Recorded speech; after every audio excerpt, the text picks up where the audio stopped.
Camille, une jeune femme d'une trentaine d'années, découvre une boîte en bois poussiéreuse dans le grenier de sa grand-mère.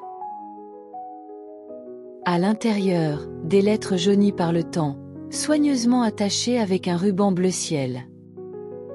Curieuse, elle en ouvre une et commence à lire. Mon amour, chaque jour loin de toi est une éternité. Je t'attendrai toujours, même si le monde m'oublie. Les lettres sont signées par un certain Louis et datent des années 1940. Camille n'a jamais entendu parler de lui. Qui était-il? Pourquoi ces lettres sont-elles restées cachées? Intriguée, Camille interroge sa grand-mère, Madeleine, qui vit désormais dans une maison de retraite. Au début, celle-ci refuse de parler, les larmes aux yeux. Mais après un long silence, elle murmure. Louis.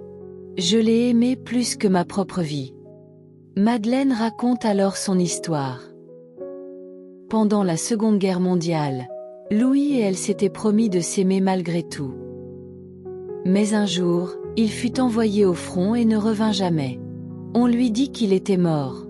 Dévastée, elle finit par se marier avec un autre homme. Mais elle ne cessa jamais d'aimer Louis. Camille, touchée par cette histoire, décide d'enquêter.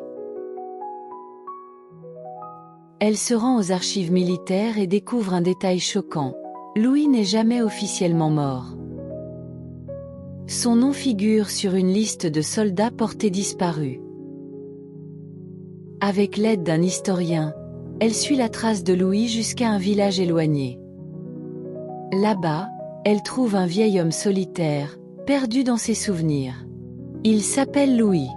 Il a perdu la mémoire après la guerre et n'a jamais su comment retrouver Madeleine. Camille organise une rencontre entre Louis et Madeleine. Lorsqu'ils se voient, leurs yeux se remplissent de larmes. Madeleine, c'est toi? Chuchote Louis, la voix tremblante. Elle hoche la tête, incapable de parler. Ils s'embrassent enfin après 80 ans de séparation. Leur amour, perdu dans le temps, vient d'être retrouvé. Quelques mois plus tard, Louis et Madeleine passent leurs derniers jours ensemble. Heureux d'avoir enfin retrouvé ce qu'ils avaient cru perdu pour toujours.